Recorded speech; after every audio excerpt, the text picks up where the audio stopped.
તો વિદ્યાર્થી મિત્રો, હવે આપણે ધોરણ 9 વિષય ગણિત પ્રકરણ 8 માં ચતુષ્કોણ સ્વાધ્યાય 8.2 માં દાખલો નંબર 4 જોવાના છીએ. ચાલો આપણે ધ્યાન આપીએ કે રકમમાં શું આપ્યું છે.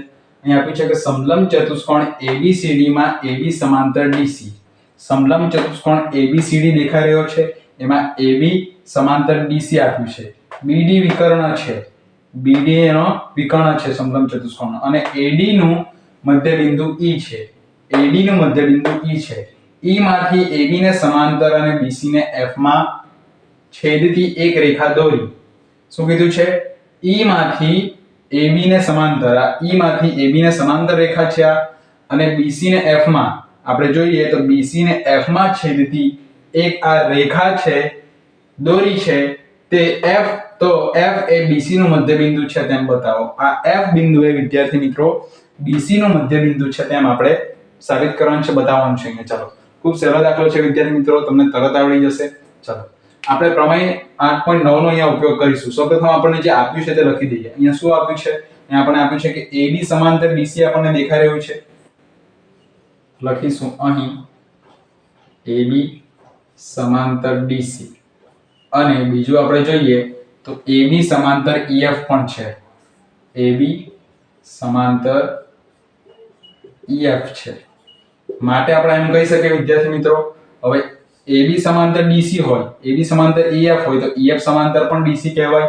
માટે કહી શકાય કે DC સમાંતર પણ EF છે.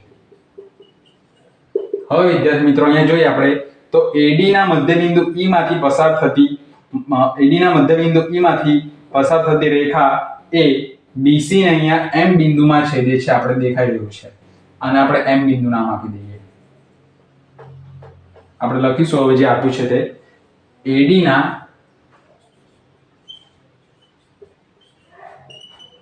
મધ્યબિંદુ E માંથી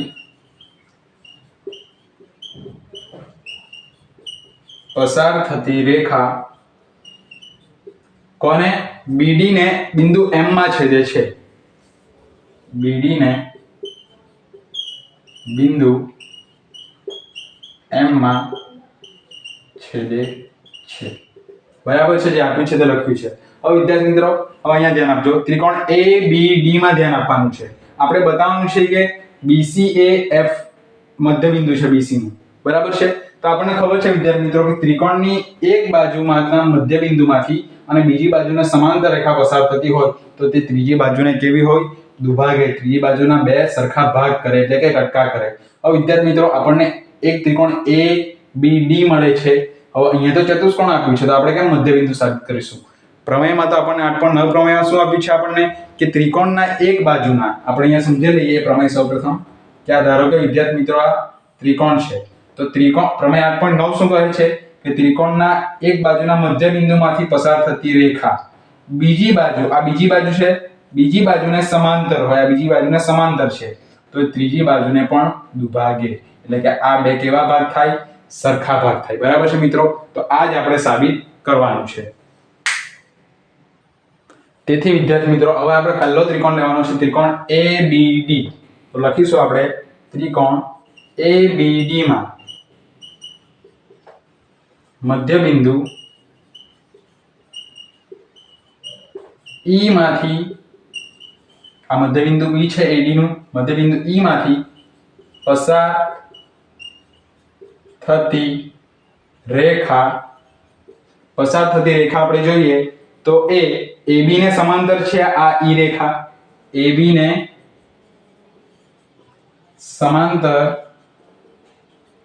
હોવાથી, AB ને સમાંતર હોય તો વિદ્યાર્થી મિત્રો આ DB બાજુ છે ને ત્રિકોણની, તો M બિંદુ પણ DB નું મધ્યબિંદુ થશે. એટલે કે બે સરખા ભાગ થશે, ને AB ને સમાંતર હોવાથી બિંદુ M એ BD નું મધ્યબિંદુ થશે. બરાબર છે? તેવી રીતના આપણે આ એક ત્રિકોણ ABD જોયો, હવે બીજો ત્રિકોણ જોયો BCD ત્રિકોણમાં જોવાનું છે. બરાબર છે? માટે લખીશું આપણે કે ત્રિકોણ BCD માં, ત્રિકોણ BCD માં તમે જો તો BD ના મધ્યબિંદુમાંથી રેખા E પસાર થાય છે, અને બીજી બાજુ DC ને સમાંતર છે. અને આ આપણે શેના ઉપરથી લખ્યું છે? પ્રમેય 8.9 ઉપરથી. તો અહીંયા લખી દઈશું પ્રમેય 8.9 ઉપરથી કે ત્રિકોણની એક બાજુના મધ્ય બિંદુમાંથી, આપણે B C D ની વાત કરી રહ્યા છે, એક બાજુના મધ્ય બિંદુમાંથી બીજી બાજુ BC ને સમાંતર થશે આ રેખા, તો ત્રીજી બાજુને એ દુભાગે છે એટલે કે BC ને દુભાગશે આ, અને એટલે F એ આપણું BC નું મધ્ય બિંદુ થશે. માટે વિદ્યાર્થી મિત્રો ત્રિકોણ BCD માં BD ના મધ્ય બિંદુમાંથી, કઈ બાજુ? BD ના મધ્ય બિંદુ માંથી પસાર થતી રેખા, EF રેખા પસાર થતી રેખા એ DC ને કેવી થશે? સમાંતર થશે. રેખા DC ને કેવી છે? સમાંતર છે. હવે DC ને સમાંતર હોય તો ત્રીજી બાજુને દુભાગે, માટે F એ BC નું મધ્ય બિંદુ છે. આપણે લખી દેવાનું, માટે F એ BC નું મધ્ય બિંદુ છે. બસ આપણે આટલું સાબિત કરવાનું હતું. તેમ બતાવો કે F એ BC નું મધ્ય બિંદુ છે. સાબિત થઈ ગયું છે. અને કયા પ્રમેય ઉપરથી વિદ્યાર્થી મિત્રો? તે ખાસ રાખવાનું અહીંયા કે પ્રમેય 8.9 ઉપરથી. ચાલો આના સાથે વિદ્યાર્થી મિત્રો આપણો દાખલા નંબર 4 અહીંયા પૂર્ણ થાય છે.